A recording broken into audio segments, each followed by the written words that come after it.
नमस्कार, बिहार मिथिला न्यूज में आपका स्वागत है। दरभंगा में कौन है जिसने आपको रुलाया है 5 साल?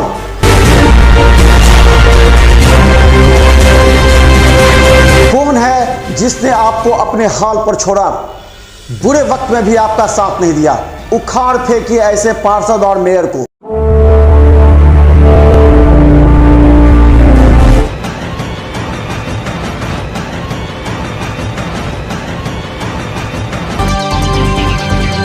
नमस्कार, बिहार मिथिला न्यूज में आपका स्वागत है। मैं हूं मनोज।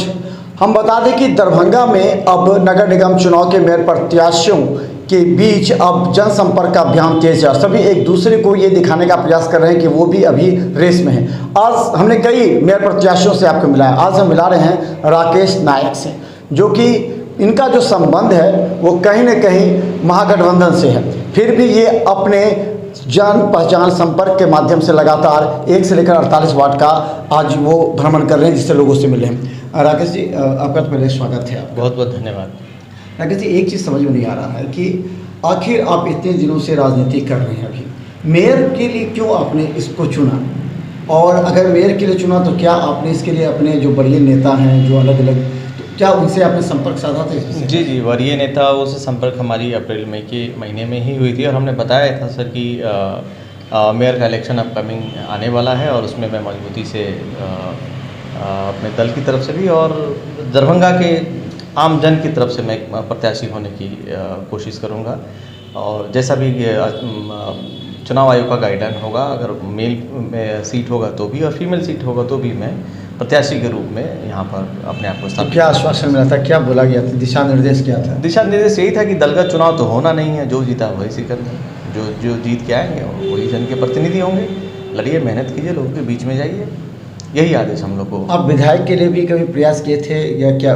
निश्चित राजनीति कर रहे हैं तो कहीं ना कहीं दरभंगा की राजनीति में मेरा जो है लगातार यहाँ के जन सरोकार, जन मुद्दाओं से लेकर के हमेशा सड़क पर रहने का मैंने काम किया है और जहाँ तक भी संभव हो सका है जन जन तक पहुँचने की कोशिश रही उनके मुद्दाओं को लेकर के।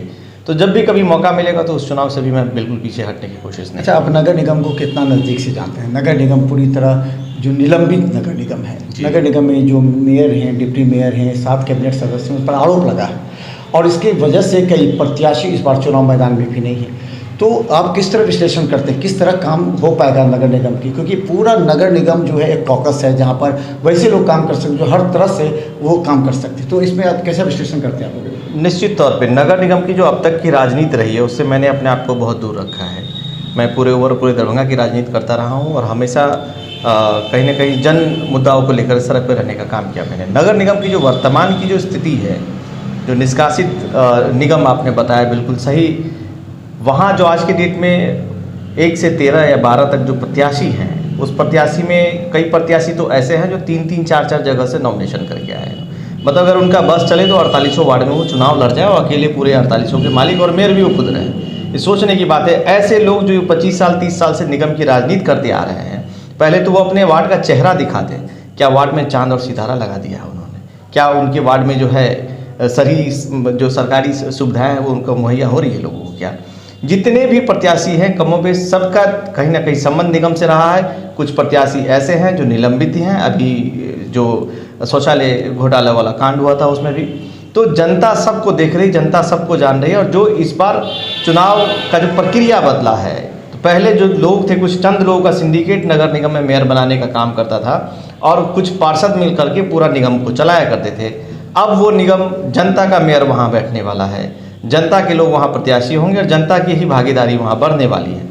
तो निश्चित तौर पे ये जो प्रक्रिया बदली है, व्यवस्थाएं बदली है, तो उसमें हम लोग भी बदले हुए प्रत्याशी के रूप में, बदले हुए उम्मीदवार के रूप में अपने आप को वहाँ पर देखना चाहते हैं। जनता से अपील कर रहे हैं कि हम लोग को अधिक से अधिक मत देकर। तो आप अगर नगर निगम की आलोचना कर रहे हैं, भ्रष्टाचार में डूबा हुआ है, पूरे शहर में विकास करें, तो निश्चित तौर पे ये महागठबंधन के जो प्रत्याशी के रूप में रहे हैं मिट्ठू खेरिया, उन पर आरोप लग जाता है, चाहे उनके जो साथ में कैबिनेट सदस्य। तो क्या ये एक विश्वास करेगी जनता कि महागठबंधन के एक उम्मीदवार पहले भी मेयर थे, फिर भी मेयर के रूप में चुनेंगे? तो इसको किस रूप में लीजिएगा आप?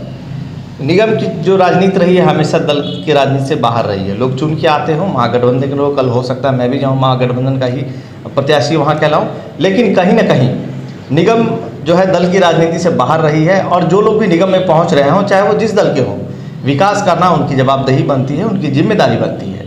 और मैंने कहा है कि जितने लोग प्रत्याशी हैं अभी, कहीं ना कहीं उसमें से कुछ लोग के परिवार के सदस्य जो है पार्षद रह चुके हैं, वो लोग निलंबित हैं, वैसे लोग अपनी दावेदारी ठोक रहे हैं। तो जनता सबको देख रही है, जनता सबको जान रही है, जनता समझ बूझ करके इस बार अपना मेयर वहाँ बिठाना चाह रही है, बजाय किसी पॉकेट और सिंडिकेट के लोगों को वहाँ देखना पसंद नहीं करेगी जनता। ये बता दीजिए कि अब आपको लग रहा होगा कि 4800 वार्ड में जो एक सामान्य चेहरा होगा जिसको हर लोग पहचानते होंगे, तो ये जाति पर जा रही है, धर्म पर जाएगी या राजनीति पर जाएगी, दलगत राजनीति पर जाएगी, किस पर चुनाव का मतलब आप आग रहे कि किस आधार पर किस तरफ जा रही है, दिशा क्या होगा इस चुनाव? जनता नए चेहरे को देखना चाहती है, जैसा कि हम लोग फील्ड में कैंपेन कर रहे हैं। जनता चाह रही है कि कुछ ऐसे स्वच्छ छवि के लोग चुन के जाएं जो निगम का विकास करें और जो कोऑपरेटिव का जो भी योजना, जो स्कीम है जन जन तक पहुँचे, जो टैक्स जनता दे रही है उसका लाभ हर परिवार, शहर का एक एक परिवार उसका लाभ हो। तो जनता बदलाव चाह रही है, जनता चाह रही है कुछ नया हम वहाँ करें, जो नए लोगों को मौका दे, ताकि उन पे उनका भरोसा ज़्यादा दिख रहा है इस बार चुनाव में। उसी को अपना आधार मान के, उसी को अपना ताकत मान के हम जनता के बीच में। अच्छा, अंतिम सवाल, आपका विज़न क्या है? क्योंकि जनता जानना चाहती है, जितने प्रत्याशी हैं और जिनका इंटरव्यू हम आपको दिखाते हैं, आप लोगों के लिए काफ़ी आवश्यक है कि सबका विज़न समझिए। केवल मेयर बन जाना एक बड़ी बात नहीं है, लेकिन मेयर कितना लाचार होता है निगम के बोर्ड की बैठक में जाने के बाद, वो सबसे इम्पॉर्टेंट है। आपका विज़न क्या है? आखिर लोग आपको वोट देंगे, क्यों देंगे? आपकी विज़न क्या है, इसको थोड़ा सा बताइए, आप क्लियर कीजिए। निश्चित तौर पे जनता अगर बहुमत दे करके मुझे निगम में मेरे प्रत्याशी निर्मता नायक जी को अगर बतौर मेयर वहाँ बिठाती है, तो जो सबसे पहला विज़न होगा कि दरभंगा एक ऐतिहासिक शहर है, मिथिला की धरती है, ये पूरे कमिश्नरी का सिरमौर ताज माना जाता है। स्वच्छता सबसे बड़ी प्राथमिकता होगी, स्वास्थ्य सबसे बड़ा प्राथमिकता होगा, वाटर लॉगिंग, पानी की जो समस्याएं हैं, कहीं गर्मी के दिनों में वाटर लेवल काफ़ी नीचे जा रहा है शहर का, तो इन सभी मुद्दाओं पे हम लोग सूचीबद्ध तरीके से काम करेंगे। मैंने पहले ही कहा कि मिथिला की धरती रही है, स्वच्छता सबसे बड़ा हमारा अभियान होगा, शहर को साफ और सुंदर और स्वस्थ बनाना सबसे बड़ी प्राथमिकता होगा।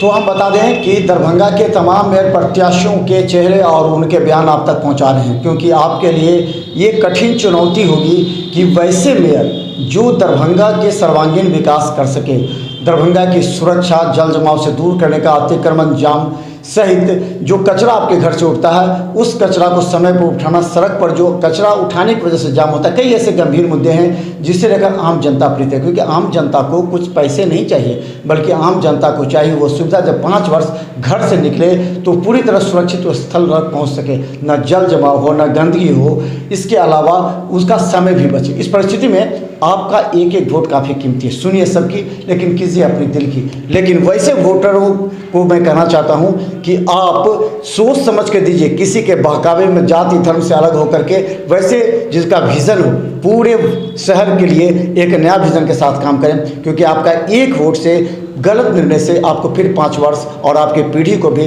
परेशान होना पड़ता है। जिस तरह कि हम अपने ऐड में चलाते हैं, 5 वर्ष जिन्होंने आपको परेशान किया है, कभी भी भूल कर उन लोगों का चयन, चाहे प्रत्याशी हो, चाहे वार्ड पार्षद हो या मेयर के रूप में हो, कभी मत कीजिए, वरना फिर 5 साल आपको पछताना पड़ेगा। धन्यवाद।